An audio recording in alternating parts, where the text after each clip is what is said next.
Hi, everybody, and welcome to Masculinity Matters. I'm your host, Lomender, and today we are joined by Michael.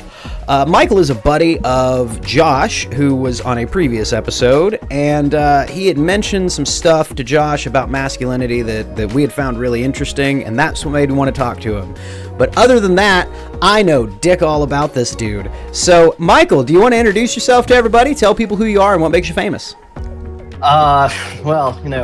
Stopped trying to be famous about 15, 20 years ago. But I'm pretty much just living the suburban dad life at this point. I've got a 3-year-old daughter, married, live in the most suburban suburbs that are out there. Nice. Good community, but it's definitely been kind of nice tapering down to that point rather than constantly being involved in craziness. So that's just kind of where I'm at now. Nice, doing the nice. whole jobs, kids, family thing. So whenever you say that kind of going down from craziness, I take it you were a little bit wild in your earlier days? Yeah, so I mean, most of the 2010s are just kind of a general blur. I get that.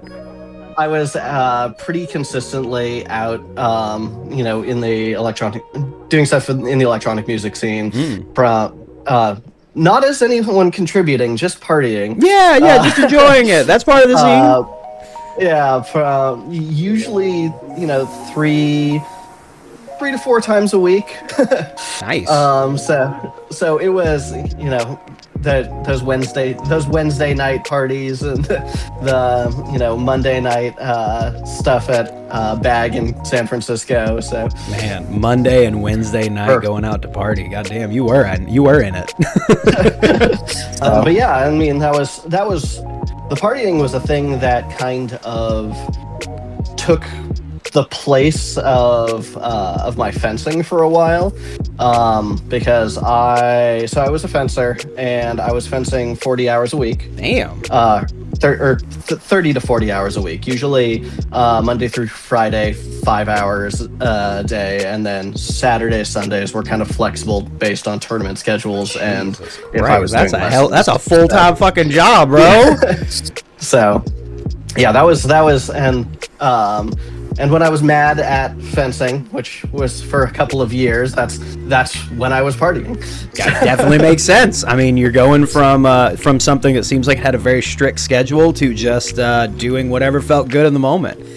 So yeah, absolutely. You mentioned fencing, and I'm so glad that you did, because your profile picture showcases what appears to me to potentially be some like medieval combat stuff. Is that something that you do? Yeah, so I started with kind of what's the modern Olympic sport, fencing, and over time, it's kind of gone farther and farther back in time.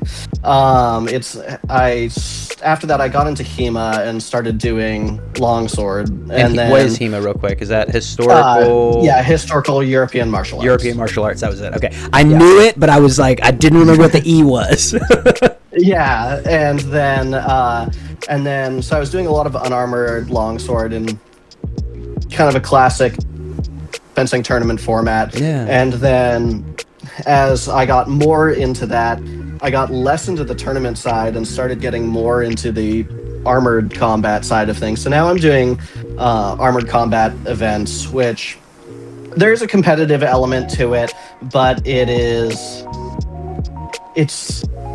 less about winning and more love of the game. Yeah, is it like full contact, or is it? Yeah, it's full contact, steel weapons. Woof.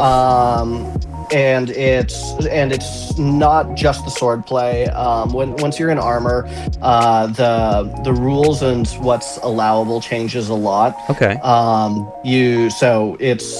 It's grappling and wrestling as well as sword play. So it kind of rides the line between a mixed martial art and a fencing type thing. Oh, that is sick. That is anyway. So yeah, no, that sounds really fucking cool, dude.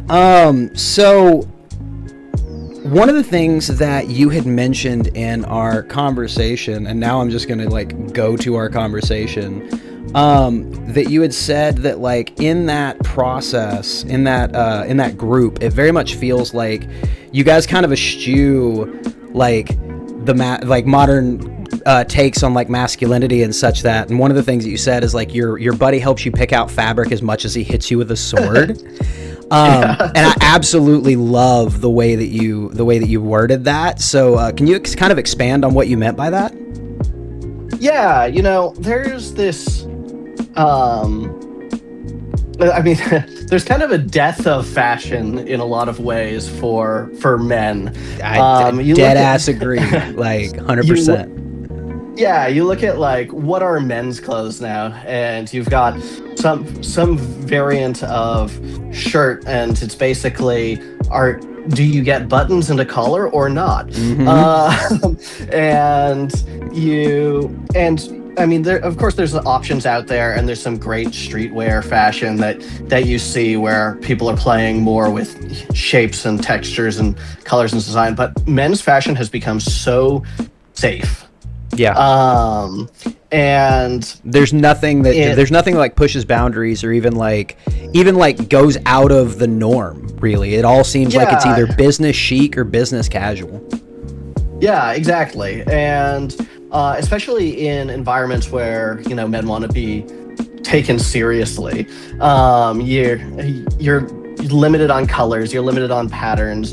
If you would be criticized for, you know, outfits that are too loud. Yeah, 100%. And one of the things that is awesome about, you know, touching in on the reenactment stuff and the medieval stuff is loud was good. Mm-hmm. Like the outfits, the pageantry and panoply with it's more interesting. It allows you to have a lot more personality in things. There was, you know, kind of for lack of a better term, the peacock display of color and shape and interesting things about it. And, you know, spending time, you know, exploring that is one of the things that's actually really fun for me, because it just takes me out of a lot of the, you know, I opened this up saying I'm living my suburban dad life, and that is the farthest thing you can get from it. 100%. So while both of those things are great, there is some times when I'm just like, I want to be out there and showing off everything, and without it being you know, frowned upon or weird. yeah, without people giving you shit for it.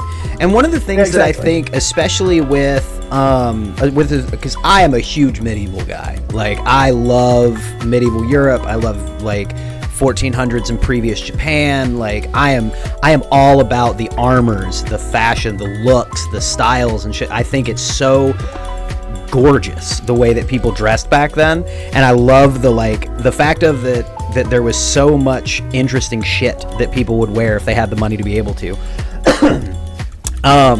And one of the things that really pisses me off about modern movies is just how much they have taken that aspect of society and just completely taken it away. Every medieval movie that you see, it's brown, it's gray, it's beige. There's no like even the I understand, like, yeah, sure, the peasants would be in, you know, rough spun and that sort of a thing, but then even like on tourney days, peasants are going to show out. Like, if they have a colored piece of clothing, they're going to wear it. There's going to be vibrant colors in the stands. There's going to be even more vibrant colors in the nobility boxes. But then you look at it, and it's just like all elegant and tight tunics and one colors and no like sewn designs or anything like that. And it feels like we have taken all of the uniqueness and individual expression out of like masculine clothing especially, but just like clothing in general. Because everything feels so like cookie cutter and so like everything else that it just like, yeah, I have not thought about men's fashion more than I have today, but like you make a really goddamn good point. So one of the questions that I like to ask people whenever we're on this show is, what is a man? And Josh has given me a much better format to ask that question, so I'm going to be stealing that from him from his episode. So Michael, what is a man? In 3 words, how would you describe masculinity, or in a sentence or 2? Yeah, so hopefully Josh shouldn't steal my answer. But the 3 words that I had used with him in that conversation was, the way I see masculinity is that it's diverse, it's polarizing, but it's also necessary. Okay. So let's get real quick. I'm gonna break each one down if that's cool. Unless you want to keep going. Totally like fine. I'm cool with it. No, that's great. So you said it's diverse, polarizing, and necessary. So I agree wholeheartedly with 1 and 3, despite the fact of that a lot of people might not. So because we agree on those, and we agree with society, and society doesn't, I'm going to save those 2. But I do want to know where we in society are kind of on track with each other. Polarizing.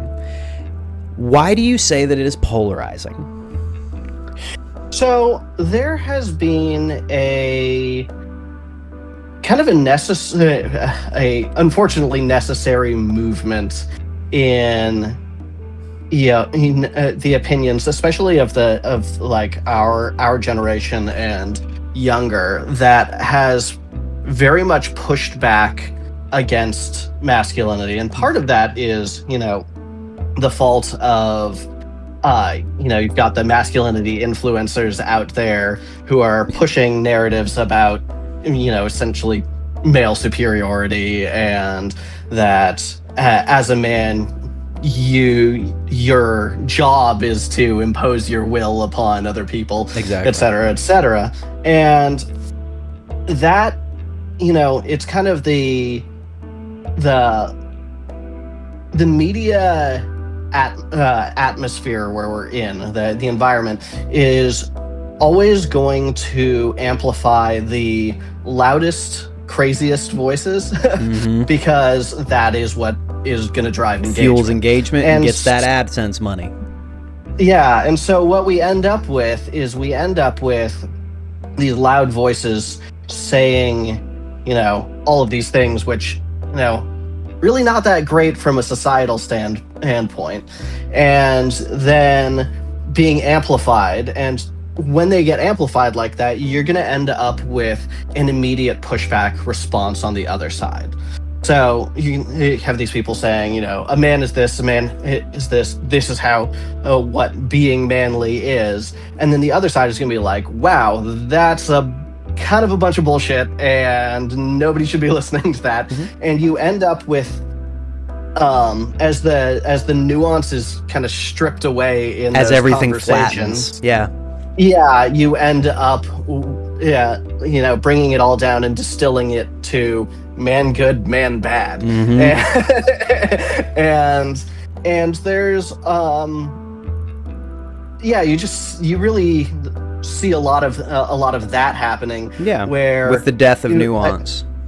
And you'll see people's profile descriptions and things, especially a lot of women who are immediately like, if you're a man, don't talk to me. If you're, and just a pushback against men as a whole. When a lot of the time, not to be in this particular situation, that not all men, but there's a lot of cases where the average guy is not going to be a problem. Yeah. No, and that's absolutely fair. And I think that one of the things that I feel like the manosphere and left and right-wing influencers and all that kind of stuff that like have really, really taken a focus on masculinity and manhood and what it means and all that. I do think that they've kind of shifted the Overton window on like what it is that is acceptable for men and what it is that like we are willing to accept within our social groups. Because whenever you sit there and I have fortunately, well, you know what, honestly, I probably should listen to some of his shit just so I at least know what I'm talking about. But I haven't listened to very much of Andrew Tate's stuff. I haven't listened to much of Fresh and Fit stuff, but like I'm very aware that they exist, and I've seen a lot of their clips. And if you look at some and understand that I am saying that there is a salt grain the size of a fucking truck with this, but when you see some of what they're talking about, like, some of what they're saying is pretty good shit. Like, you know, be responsible for your own self, you know, make enough money to make yourself comfortable, get focused on goals in life, get yourself fit, get yourself to a point where you're happy with who you are inside. But then they just kind of like, and the way you do that is by being a misogynistic piece of shit. And it's like, there's a buddy, a guy that I talked to, and I'm really pissed that the recording got corrupted. But one of the things that he had said was, with some of these guys, you just kind of chew up the meat and spit out the bones. You take what the good stuff that they have is, and you get rid of the bad stuff. But a lot of the people who are watching this content are taking the good stuff and not realizing that they're also being like sugar fed the bad shit too, and they're the associations that they have with like financial success and lording your power over women are the same, and they're intrinsically linked and stuff like that, and that's part of why I do this, is to try and like counteract those narratives. So I do remember that like as a kid, like I said, growing up in this like super rural town, all white people, nobody outside of my experience. My first interaction with the big bad F word of feminism was online spaces where a lot of women and a lot of queer people were very, very open in their criticisms of men, masculinity, and anything with the cherries or the berries and the pork underneath. And one of the terms that was used back then that like I do believe has shifted the Overton window on the word is feminazi. They were the he woman man hater types, and like I remember very, very, very vividly getting told as like a 16-year-old kid that like you're a piece of shit, everything about your gender is like absolute dog shit, you shouldn't even be alive, we have IFV, we don't even need y'all anymore type stuff. And like that was my first introduction to like masculinity and manhood could potentially be problematic. And it created this like mentality in me of like, well, feminism equals this is what feminism is, and that stuck with me for like 7-8 years. And I think that like our generation got a little bit of that on the front end whenever we were just especially like my specific age group cohort hit like the social justice movement right in that moment where like the wave of feminism was very like militant, I guess you could say. And one of the things that sorry, no, you're good. But one of the things that, you know, it took me a while to acknowledge and realize, but you know, just life experience context is that when I was first, you know, I had a very similar experience with my relationship as a teenager, and when you first experience that, there's kind of you're kind of blown back. You're like, whoa, what's going on here? What did I do? Exactly. You personalize it. Yeah, and then you have to realize, and you do as you get older, that it's not even what did I do. It's like you have to kind of approach it from what happened to them that made them so angry about it, and then you know, take that down to what can I do to fix that? Yeah. Like, how can I help this person, like, with their, because something has clearly upset them, and it is, whether it was me or someone else, there's a degree of, they have placed the responsibility on you. Yeah. And so you can kind of either push back against that, and that's where you end up with those fights that go nowhere, or you can kind of absorb that and be like, okay, you've placed that responsibility on me. I'm going to take that responsibility and see what I can do with it. Yeah, and see what it is that we could figure out with it. Yeah. Yeah. So no, and that was where, like, for me, a lot of my interactions with those people was very much in that mind state of just like, okay, now hold on a second. I'm a 15-year-old boy. I don't know what you're talking about. Can you explain this to me, please? And a lot of it was just like, I'm real sorry that happened to you, but like, I don't have anything to do with that. But I will take what you're saying, and I will put it in my heart, and I will etch it into my heart as like, these are things that men shouldn't do. And like, hey, I guess it worked, because like, regardless of whether or not they were aggressive about it or whether or not they told me that I was a piece of shit, my response to that wasn't, well, fuck those bitches, they don't know what the fuck they're talking about. It wasn't anything like that. It was, okay, well, I know I didn't do that, so why are you mad at me about it? Let's like, what's going on? And then I have a conversation and I figure out, okay, well, obviously these people don't like when men are misogynistic or assaulters or rapists or whatever, so I shouldn't do those things. If I don't want to be the guy this woman hates, I probably shouldn't be a shitheel. And yeah, and like, because of that, a lot of dudes, I don't think, internalize that shit in the same way that I did. I think that a lot of them will immediately harden themselves because it feels, like you say, they take it personally, and it feels like a personal attack on them. So then immediately hurt people, they lash back. And I think that that's what, like, the entirety of the manosphere is. I think Gamergate is the backlash to what was referred to as, like, feminazi wave feminism.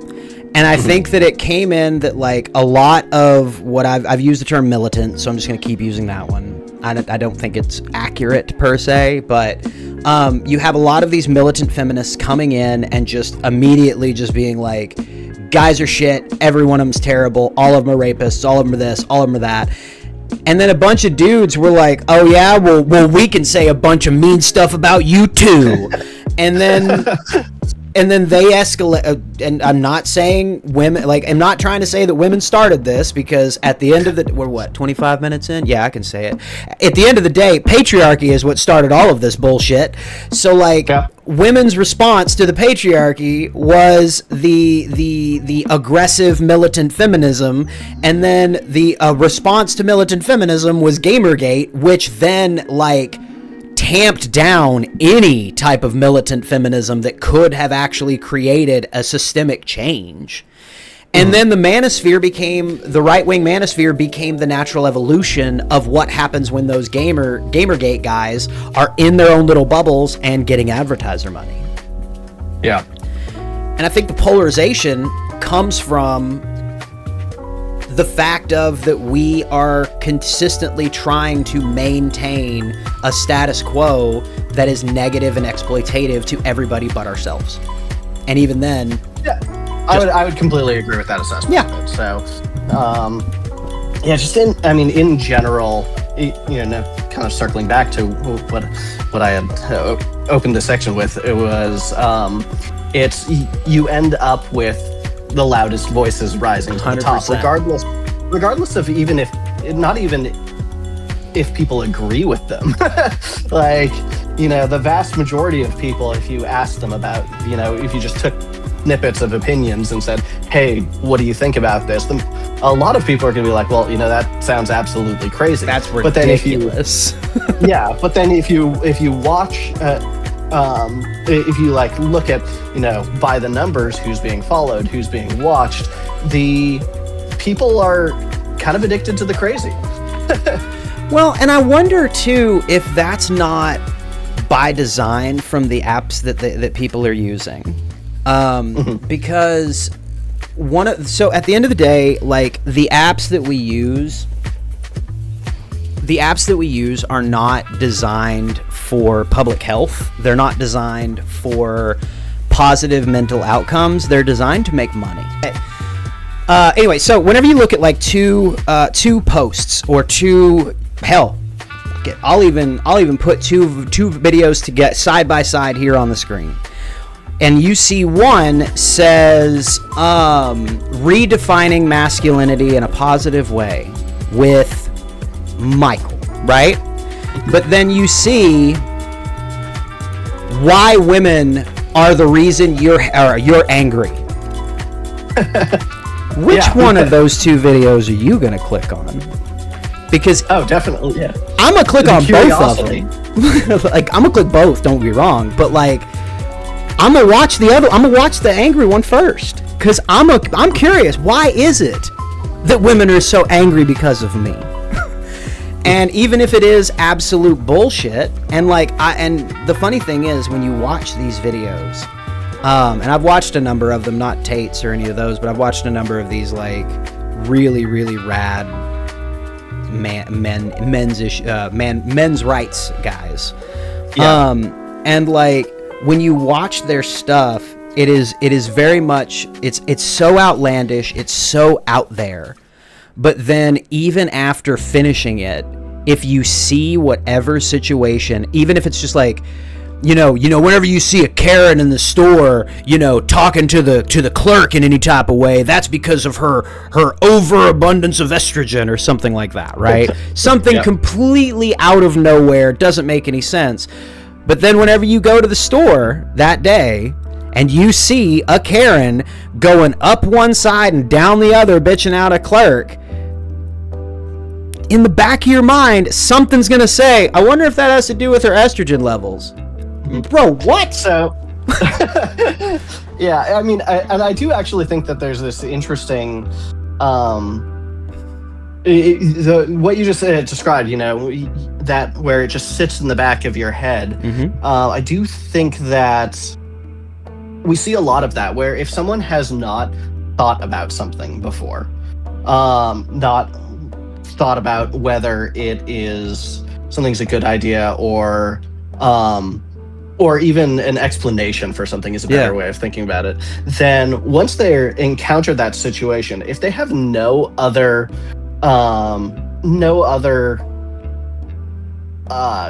education on the topic for no other point of reference, thank you, no other point of reference to pull from, that's where their mind is going to go. Exactly. And so you start seeing this, especially with kind of a lot of the conspiracy stuff. Rabid conspiracy theorists, just so you know, been in this game since I was 14 years old. But it's like you can't explain, or you don't know, and you can't explain it. And so, do you have a better answer than mine? And a lot of the time, it's more comfortable to have an answer than no just answer. to be like, I'm clueless, but I'm pretty sure you're wrong. Right? No, and I think you're absolutely right. And I think that's what a lot of these manosphere types are doing, is they're introducing these concepts and they're immediately putting their rationale behind those concepts right in front.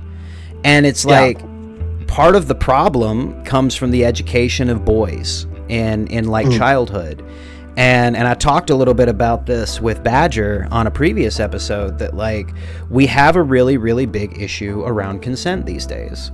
And like I think that one of the reasons, like especially in my growing up, like consent with boys has always just been a victim blaming type thing. It's always like the victim's fault that something happened that broached consent.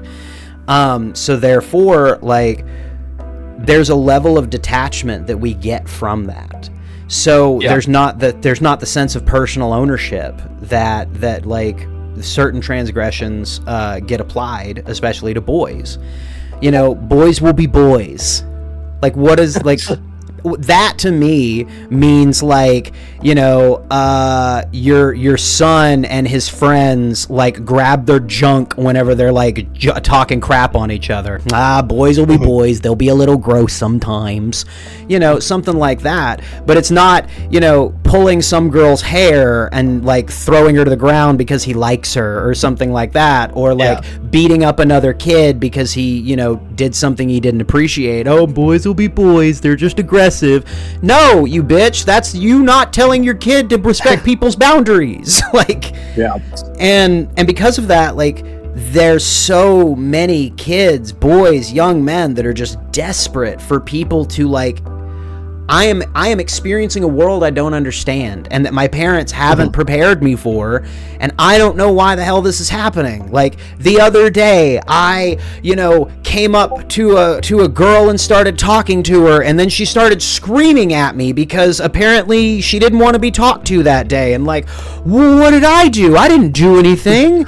And then, like, he goes and he's like, and then he sees a fucking Andrew Tate video that's like, why do bitches randomly scream when all you want to do is talk to them? It's like, oh, okay. And then he goes into it, and it's like, have you ever been to a bar and you approach somebody and they freak out because you walked up to them?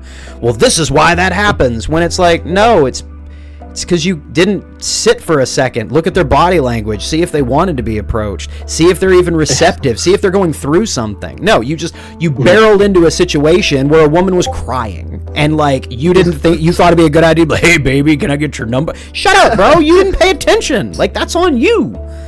And because we have the lack of education, I think that's why these guys get so much, like, play at first, is because they're, like I say, they're teaching things that can be actionable. Like, how do you get more confident talking to girls? Feel more confident in yourself. What's a good way to do that? Go to the gym.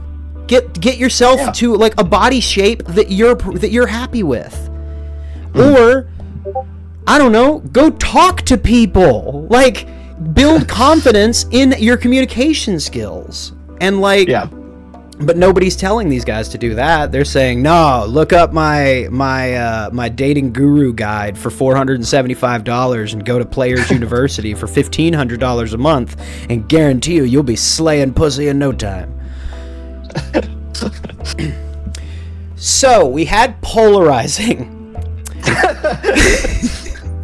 which, like I said, we both agree with, and I feel like we've kind of narrowed it down as to why it's so polarizing. If there is one thing I learned from those very, very pleasant women in 2006 and 5, it is that men are not necessary, my friend. Masculinity is an unnecessary quality that we do not need in this world. So I would like you to explain why exactly you think that is. So, I mean, part of it is just solely as framework. Okay. If you look at if you kind of look at everything is whether you want to do it as a binary or as a spectrum of male to female, masculine and feminine, wherever you want to kind of whatever form of that you want to take it, you generally end up with one being necessary to give context to the other. Okay. And that's kind of how I've always looked at it, which is that it's not in masculinity and femininity are often presented as opposites. Like, this is a masculine idea, this is a feminine idea. And it's, gentleness is feminine and strength is masculine, or however you want to see those presented. And all of that ends up being just purely societal context, because, like, being masculine, being man is honestly whatever group you're in's definition of it is what it is. It is, and you can choose your group, you can alter your group, you can alter the way your group presents these things, but at the end of the day, it's just a label for a a cluster of behaviors and traits. Okay, And, I could see that. Categorization. Yeah, it's purely just categorization as far as I'm concerned. Okay. You can't. It's subjective. You can't nail it down and make a definitive argument of like this isn't, because it's not something that lends itself to doing that, or doing that doesn't lend itself to doing anything useful. Because if you put hard definitions on something and try to make everyone else play by those rules, first off, they're not going to. They're going to tell you to kick rocks. Yeah. You tell someone that their definition of something is wrong, and they're going to disagree with you. And they're going to say, well, no, I think this. But if you... So it really doesn't matter what a man is. Fair. Other than to give context other than to give context to something else, or to be the basket that you're putting that you've decided and your group has decided those traits go into. Okay. Yeah, no, and so it kind of sounds like that masculinity, femininity, like you say, were categorizations, and then even then they're kind of loose categorizations. Yeah, they're categories that that do not have any kind of stringent lines or boundaries, but are only restricted by the society that enforces them. Yeah, exactly. Okay. That's a good way of putting it. Yeah. I always kind of have to like take everything that people say and just like boil it down to where I understand it, and I hope that that's helpful for anybody watching whose brain works like me. But believe me, I do that for my own comprehension. But no, and I agree. I think that like a lot of and even whenever you were talking about like we traditionally associate like, you know, strength with masculinity and softness with femininity and that sort of a thing, where it's like as soon as you had like said that or something similar to it, I was like, I don't know, man.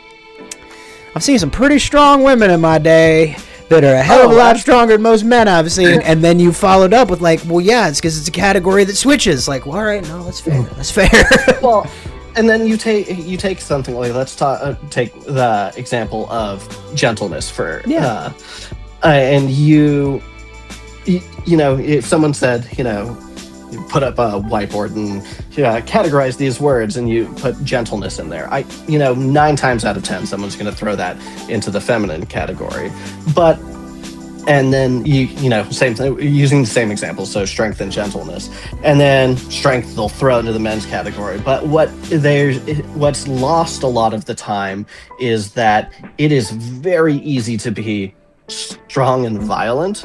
It is very difficult to be strong and gentle. Yep. I was about to say, yeah, that's great. And a lot of the time gentleness by itself requires a degree of strength, and this is something that I'm definitely learning from having a toddler. Oh, well, that is sometimes there is unavoidable conflict with a 3-year-old.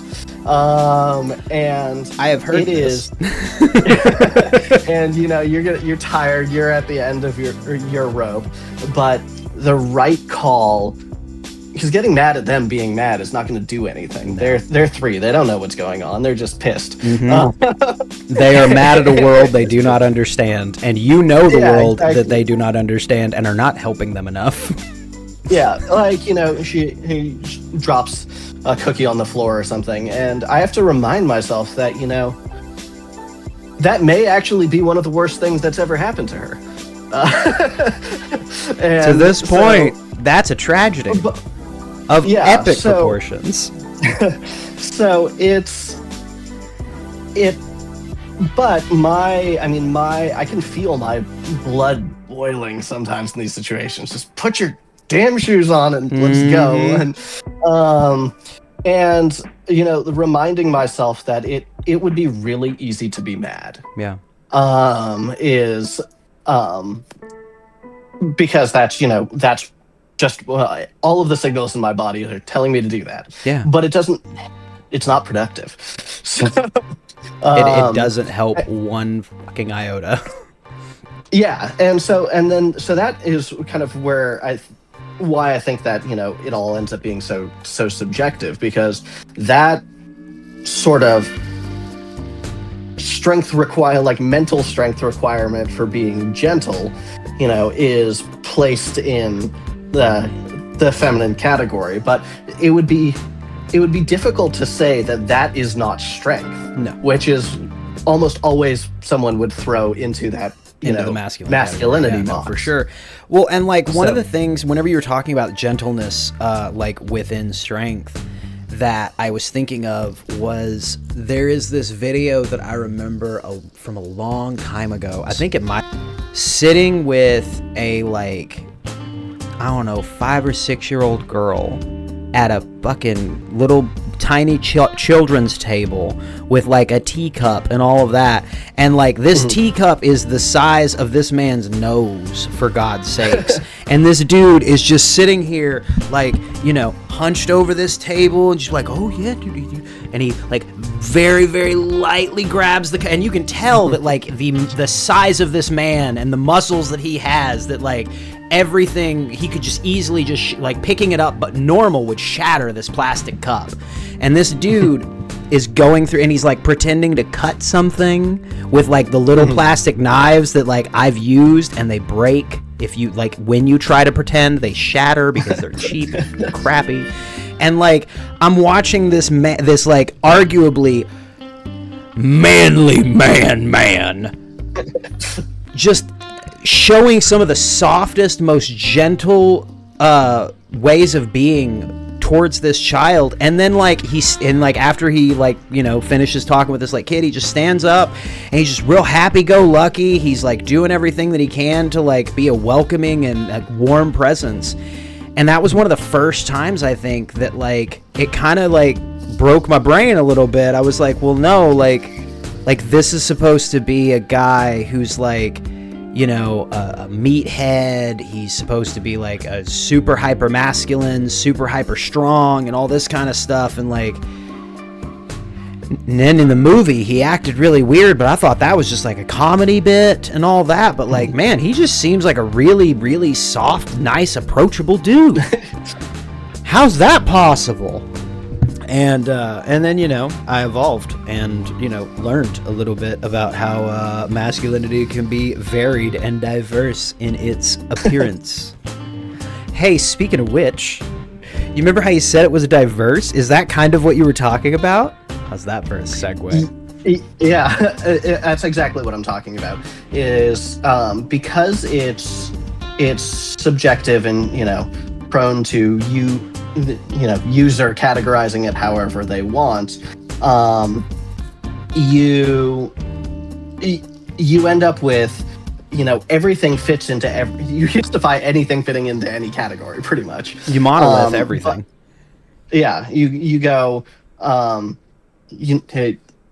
strength is masculine. Gentleness is also masculine, but because it requires a degree of strength, and you just kind of have to connect things however you want and to create the justifications. But because it's so freeform like that, you end up with a wide variety of diversity in it. And and that's you even see that at not just within a group, but especially on a larger scale, when you see like cultural definitions of masculinity. Some groups will, like my grandfather is British, or was British. I guess he's still British, but he's dead. Yeah. And he was very much the stiff upper lip type London, keep calm, carry on type. Yes. Who his masculinity was taking everything that the world throws at you and weathering it. Yep. Take it on the chin and keep going. Yeah, and then you see masculinity in other cultures where they are where there's a lot more. You don't pass that expectation on necessarily to your kids. You're a lot more. I don't want to say involved, but more active in getting them to more active in developing their emotions beyond beyond. Well, you just got to deal with it, and so even amongst those things, there's a variety of approaches, and whether one is more right than the other, that be its own. Well, and I think that's a personal thing, honestly. I think that like whatever masculine presentation makes you feel manly, whatever masculine presentation like makes you feel like you're being masculine, then like, bro, take it. Like if it's masculine to you, fuck it, bro, it's masculine. You're good. Yeah, I mean, there is no one. I think one of the most important things that I remind myself of is that there is no arbiter of masculinity at all. There isn't like the Pope of masculinity out here. Could we get a man Pope? Could we get a man Pope? Just Pope of men, and he makes decrees. This is what's masculine now. Everyone is in agreement. Man, could you imagine?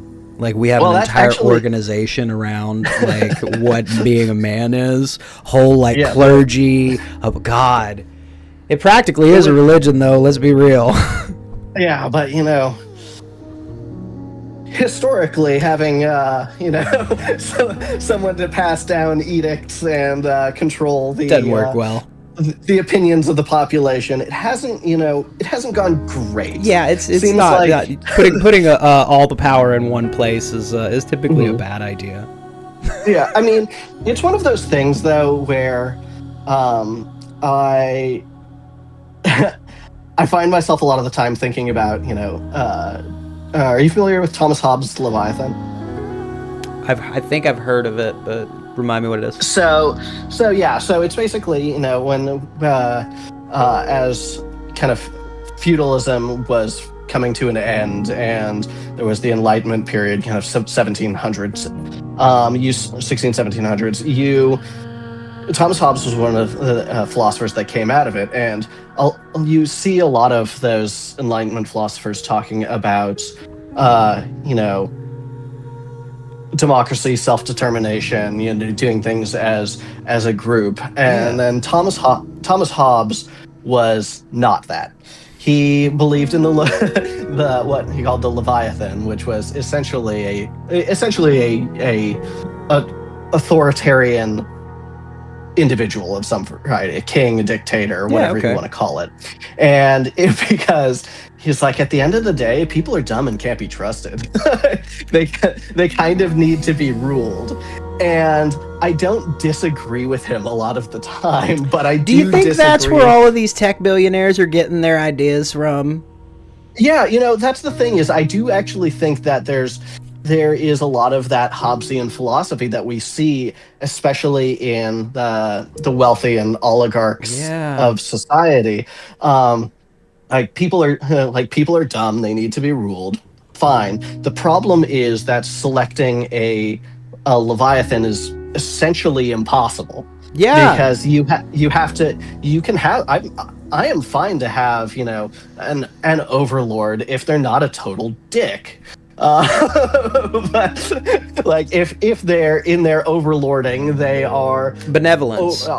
Benevolent, and kind of raising up all of society. But the nature of people in power is that they don't do that. That's impossible. Because the people who want to be in that position,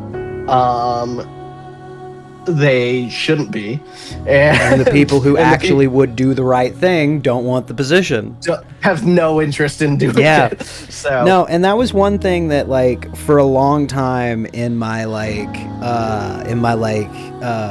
edgy 20s, I was very much the believer, the libertarian style belief of either A, absolute and complete and total freedom from all forms of control, or B, a benevolent dictator is the only way that any of these societal things are going to work themselves out. Because I didn't realize it then, but I was a Hobbesian follower of, like, people are too fucking stupid to figure out what they need to do correctly, and they're way too influenceable to not get pushed off the right path.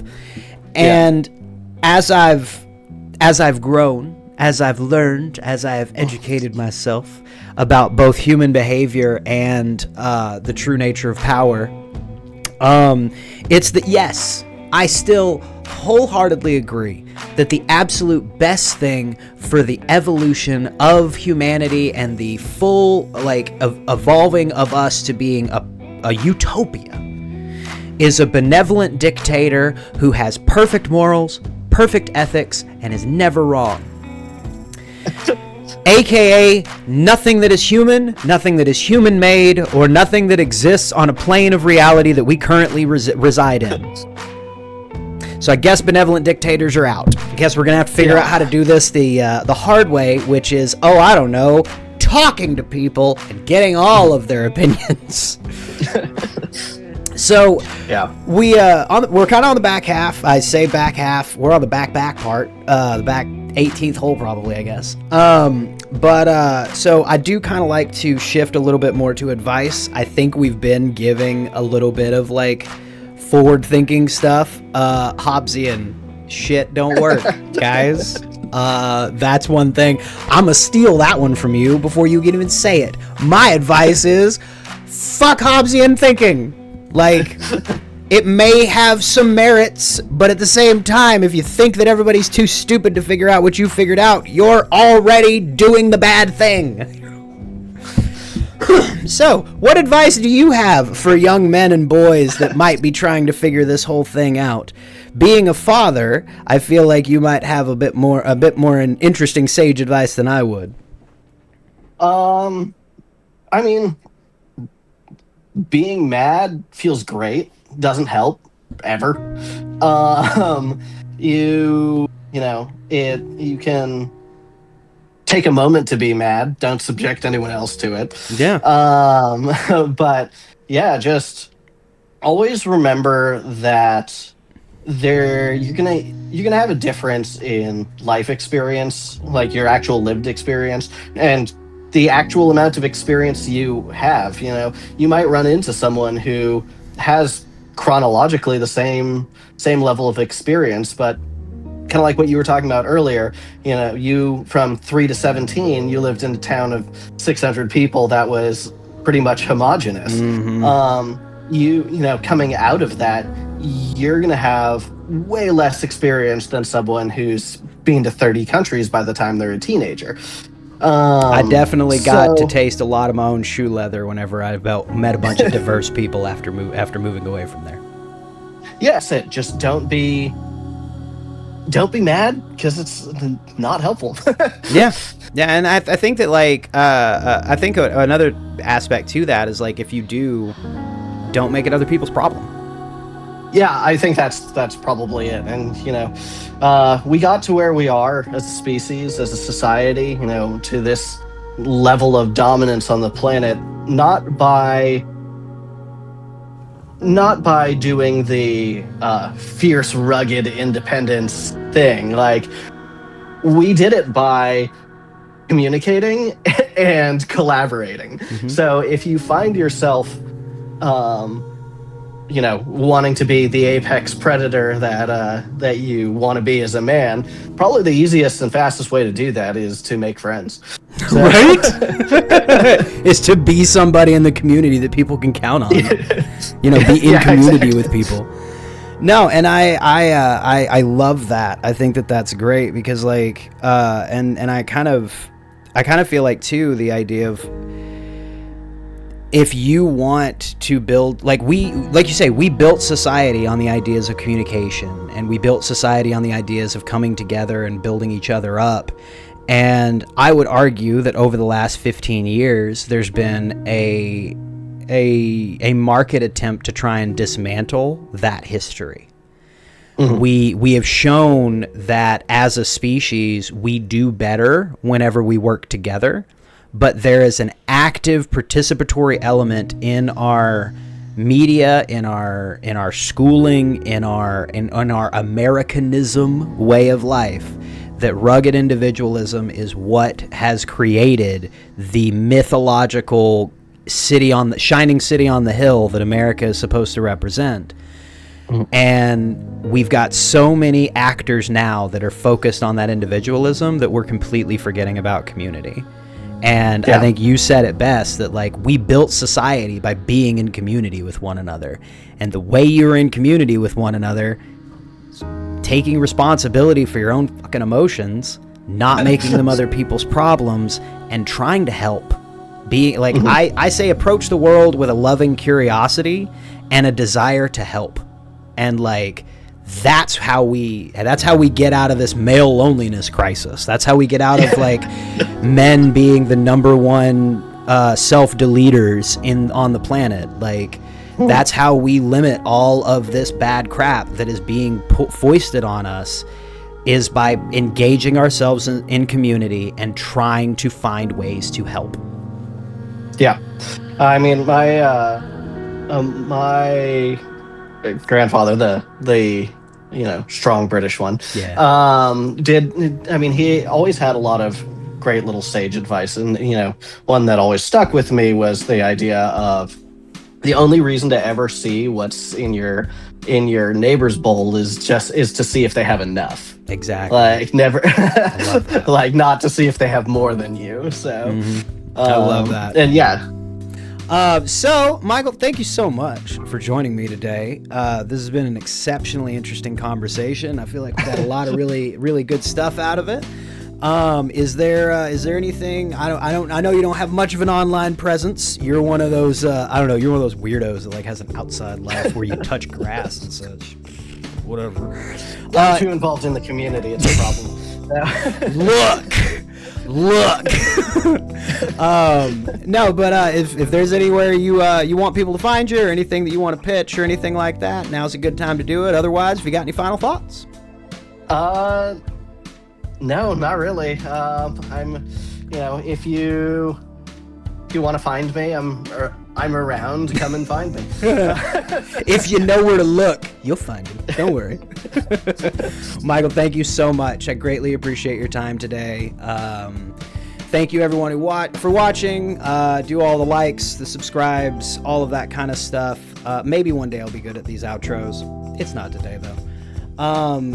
So as I like to say at the end of all of these, be the man that you needed when you needed one, because we need them more than ever these days. Stay safe out there, guys. Thanks.